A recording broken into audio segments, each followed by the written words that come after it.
మీరు చూస్తున్నది spotlight TV.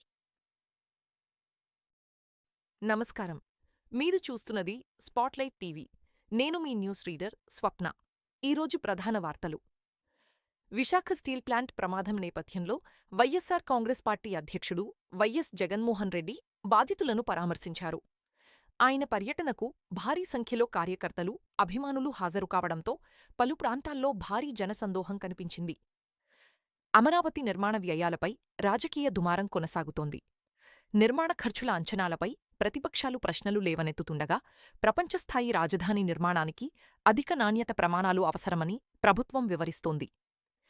Telugu రాష్ట్రాల్లో వర్షాలు మరింత విస్తరించే అవకాశముందని వాతావరణ శాఖ తెలిపింది. పలు జిల్లాల్లో ఉరుములు, మెరుపులతో కూడిన వర్షాలు, ఈదురుగాలులు వీచే అవకాశముందని హెచ్చరించింది. హైదరాబాద్లో వర్షాల కారణంగా ట్రాఫిక్ సమస్యలు, రోడ్లపై నీటి మునిగిన ప్రాంతాలపై రాజకీయ విమర్శలు కొనసాగుతున్నాయి. ఈ అంశంపై బీఆర్ఎస్, కాంగ్రెస్ మధ్య మాటల యుద్ధం కొనసాగుతోంది. తెలంగాణ ఇంటర్ సప్లిమెంటరీ ఫలితాలు ఈరోజు విడుదల కానున్నాయి.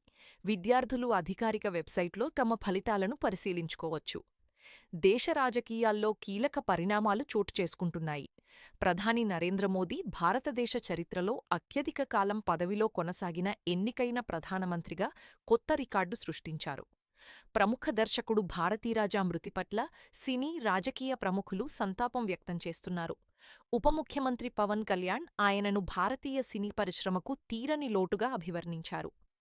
అంతర్జాతీయంగా మధ్యప్రాచ్య ఉద్రిక్తతలు కొనసాగుతున్నాయి. ఇరాన్, అమెరికా మధ్య ఉద్రిక్త పరిస్థితుల ప్రభావంతో అంతర్జాతీయ చమురు మార్కెట్లు, స్టాక్ మార్కెట్లు ఒత్తిడిని ఎదుర్కొంటున్నాయి. దేశీయ స్టాక్ మార్కెట్లు స్వల్ప నష్టాలతో ప్రారంభమయ్యాయి.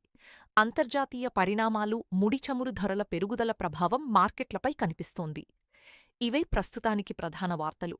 మరిన్ని తాజా అప్డేట్స్ కోసం స్పాట్లైట్ టీవీని సబ్స్క్రైబ్ చేయండి. తదుపరి బులెటిన్లో మరిన్ని విశేషాలతో మళ్ళీ కలుద్దాం. నేను మీ న్యూస్ రీడర్ స్వప్న. నమస్కారం.